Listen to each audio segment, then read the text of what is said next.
Hi friends, welcome to Tulasi vibes. అందరూ బాగున్నారండి? అందరూ బాగుండాలని, అందులో నేను ఉండాలని కోరుకుంటూ ఈరోజు వ్లాగ్ అయితే స్టార్ట్ చేస్తున్నానండి.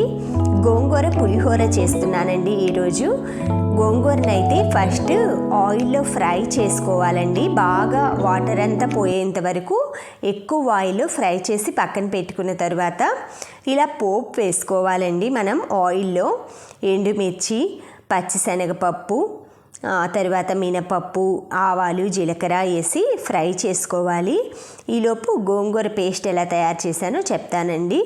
అదైతే స్కిప్ అయిపోయిందనమాట తయారు చేసేప్పుడు. నేను ఇవి మామూలుగా ఎండుమిర్చి, ఆవాలు, మెంతులు డ్రై రోస్ట్ చేసుకొని చల్లారిన తర్వాత పౌడర్ పట్టుకున్న తర్వాత ఈ వేయించుకున్న గోంగూరని వేసి ఒక్కసారి అలా బ్లెండ్ చేయాలండి మిక్సీలో. ఆ పేస్ట్ అయితే పక్కన పెట్టేసుకున్న తర్వాత మనం ఇప్పుడు పోపు వేసుకోవాలన్నమాట. ఎండుమిర్చి, పచ్చిశనగపప్పు వేస్తున్నానండి. 2 టేబుల్ స్పూన్లు, అంటే మన రైస్ క్వాంటిటీని తగినట్లుగా మీరు కాజు, జీడిపప్పు కూడా వేసుకోవచ్చు అనమాట. తర్వాత ఆవాలు, మినపప్పు వేస్తున్నాను. నెక్స్ట్ జీలకర్ర వేస్తున్నానండి. ఈ మిశ్రమానికైతే మనకి పోపులోకి మనకి ఇష్టం వచ్చినవి పల్లీలు వేసుకోవచ్చండి, కాజు వేసుకోవచ్చు, ఇలా మనకి ఏవైనా కూడా వేసుకోవచ్చు అనమాట. కొంచెం జీలకర్ర వేసానమాట, పచ్చిశనగపప్పు అవి వేసాం కదా డైజెషన్ కోసం. ఈలోపు ఫ్రై అయ్యేలోపు ఈ గోంగూరనైతే నేను ప్రిపేర్ చేసుకున్నది ఒక బౌల్లోకి తీసి పెట్టుకున్నానండి. అది మనం ఈ స్టేజ్లో అయినా వేయచ్చు. ఆయిల్లో వేసామంటే మనం ఇప్పుడు దానికి ఉన్న ఫ్లేవర్స్ అన్నీ పోతాయండి. అంటే ఆవాలు ఘాటు కానీ అంతా పోతుందన్నమాట. అందుకని చింతపండు గుజ్జు తీసి పక్కన పెట్టుకుంటాం కదా పులిహోర కోసం, అలా అయితే అన్నం కలిపిన తర్వాత అది నేను విడిగా కలుపుకుంటానన్నమాట రైస్లో. ఈ తాలింపు ఏంటంటే రైస్లో వేసేసి కలుపుకుంటాను. ఇలా పచ్చిమిర్చి వేగిన తర్వాత కొంచెం మనం పసుపు వేసుకోవాలండి. ఈ స్టేజ్లోనే మనం సాల్ట్ కూడా వేసుకోవాలన్నమాట, తగినంత సాల్ట్. ఇంగువ వేసుకుంటున్నానండి. ఇంగువ మెయిన్ అండి. గోంగూర, మనకి చింతపండు కానీ ఇలా పులుపు ఐటమ్స్ ఉన్న వాటికి ఇంగువ అనేది మనం వేయటం వలన దాని టేస్ట్ ఎన్హాన్స్ అవుతుందన్నమాట.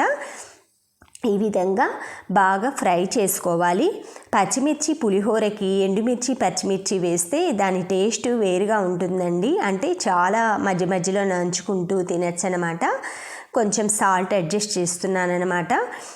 మనకి ఈ స్టేజ్లో అడ్జస్ట్ చేస్తే పచ్చిమిర్చి అవి కూడా బాగా సాల్టీగా ఉంటాయి.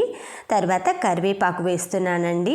ఇవి బాగా వేగిన తర్వాత మనం రైస్ యాడ్ చేసుకోవాలండి. రైస్ నేను ఆల్రెడీ 1:1.5 రేషియోలో, అంటే గ్లాస్ బియ్యానికి 1.5 గ్లాస్ వాటర్ పోసి రైస్ కుక్కర్లో బాయిల్ చేసుకున్నానండి. ఆ బాయిల్ చేసిన రైస్ని అయితే ఇలా మనం పోపులో యాడ్ చేస్తానన్నమాట. గోంగూర పేస్ట్ ఏంటంటే నేను అన్నం యాడ్ చేసిన తర్వాత యాడ్ చేస్తాను. రైస్ అయితే ఉడికిపోయిందండి. ఇట్లా చక్కగా కొంచెం వాటర్ తక్కువ వేసి ఉడకబెట్టుకోవాలంటే అన్నానికి 1కి 2 పోస్తాం కదా, పులిహోరలకైతే 1కి 1.5 పోసుకోవాలండి. ఇలా అన్నం అయితే ఇందులో యాడ్ చేసేసుకోవాలి. తాలింపులో అన్నం మొత్తం యాడ్ చేసుకున్న తర్వాత మనకి 1/2 కేజీ రైస్ అండి. ఇది 1/2 కేజీ రైస్కి మనకి ఒక 1/4 కిలో గోంగూర అయితే పడుతుందండి. ఎంత పుల్లగా ఉంటే అంత బాగుంటుందన్నమాట. ఈ గోంగూర ఏంటంటే ఈరోజు మనం తినాలనుకోండి, నిన్నే తయారు చేసి పెట్టుకోవాలన్నమాట. అంటే ఒక్కరోజు ముందు తయారు చేసుకుంటే, ముందు రోజు నైట్ తీసుకున్నామనుకోండి, నెక్స్ట్ డేకి దాని టేస్ట్ అనేది రెట్టింపు అవుతుందన్నమాట. మనకి పులిహోర ఎలాగో అలా. నేనైతే ఇప్పుడు లంచ్ కోసమని చేస్తున్నానండి. ఆల్రెడీ కొంచెం మనం ఎక్కువ కలుపుకున్నామనుకోండి పులుపు సెట్ అయిపోతుందన్నమాట. ఇలాగ తయారు చేసుకున్న గోంగూర మిశ్రమాన్ని అయితే ఇందులో కలుపుకొని మొత్తం ఇలా చిల్లులు గరిటె వాడామనుకోండి మనం అన్నం అనేది ఇరగకుండా ఉంటుందన్నమాట. ఇలా గోంగూర పేస్ట్ అయితే యాడ్ చేసుకొని మనకి పులిహోరకి మనం పులుపు ఎలా అన్నానికి పట్టించుకుంటామో అలా మీరు అన్నం చల్లారిందంటే చేత్తో అయినా కలుపుకోవచ్చండి. వేడిగా ఉంటే మాత్రం ఇలా చిల్లుల గంటితో కలుపుకోండి. మామూలు గరిటెతో కానీ గుంట గరిటె అలా వాడారంటే అన్నం అనేది వేడి మీద చిదురైపోతుందనమాట.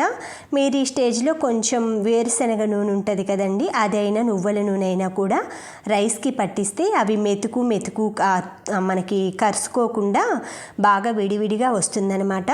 గోంగూర రైస్ కానీ పులిహోరకు కానీ ఎప్పుడో ఒకసారి చేస్తాం కదండి, పండగలప్పుడు కానీ అలాంటప్పుడు కొంచెం ఆయిల్ వేసుకుంటేనే టేస్ట్ కోసం ఆయిల్ అయితే వేసుకోవాలండి. డైలీ డిషెస్లో ఎలాగో లిమిటెడ్గా వాడతాం కాబట్టి ఇలాంటి స్పెషల్ ఐటమ్స్లో అయితే వాటికి ఏమి వేయాలో ఏ క్వాంటిటీలో వేయాలో అలా వేస్తేనే దాని టేస్ట్ అనేది మనకి చక్కగా మనం ఎంజాయ్ చేయగలుగుతామండి. ఏదైనా సరే మనం హెల్తీ వైస్గా చూసుకొని నార్మల్ డేస్ లాగా మిక్సింగ్ చేసామంటే దాని టేస్ట్ అనేది తగ్గిపోతుందన్నమాట.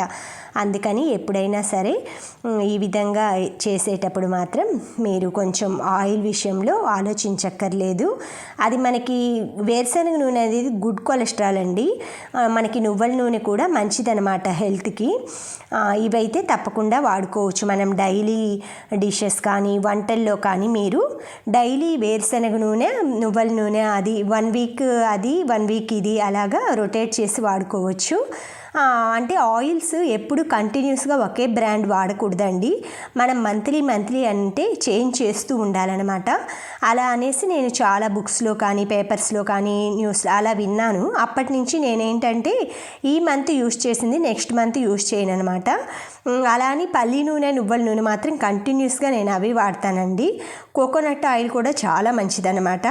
అది కూడా మన 1/2 లీటర్ తీసుకొచ్చుకొని ఎప్పుడైనా తాలింపులు కొంచెం మనం ఇవి సాలడ్స్ అలా చేసేటప్పుడు వేసుకోవచ్చు. ఇలా మొత్తం గోంగూర అయితే మీతో మాట్లాడుతూనే కలిపేస్తున్నాను. ఇవి కలిపిన తర్వాత ఒక 1 అవర్ 1/2 అవర్ అలా రెస్ట్ ఇచ్చేసి అప్పుడు తిన్నామంటే మనం దీని టేస్ట్ అనేది చాలా బాగుంటుందండి. ఇలా మనం ఒక బాక్స్లో అలాగ పెట్టేసుకొని కొంచెం అదిమేసి పెట్టామంటే మనకి నెక్స్ట్ డేకి ఇంకా బాగుంటుందండి. ఎవరికైనా కొంచెం ఈ టేస్ట్ చేయమని ఇవ్వాలన్నా సరే ఇలా ప్యాక్ చేసేసుకొని చక్కగా సర్వ్ చేయొచ్చు అనమాట. ఎక్కువ మిర్చి ఎండుమిర్చి ఇలా ఏంటంటే వీటిని కొంచెం డామినేట్ చేస్తాయన్నమాట. అంటే డిష్ని మనకి హైలైట్ చేస్తాయన్నమాట. Thank you friends, thank you for watching, thank you for valuable time. Have a safe day. మీరు కూడా చక్కగా ఇలాంటి వెరైటీ టేస్ట్ డిషెస్ కావాలంటే please subscribe my channel Tulasi vibes అండి. Bye friends.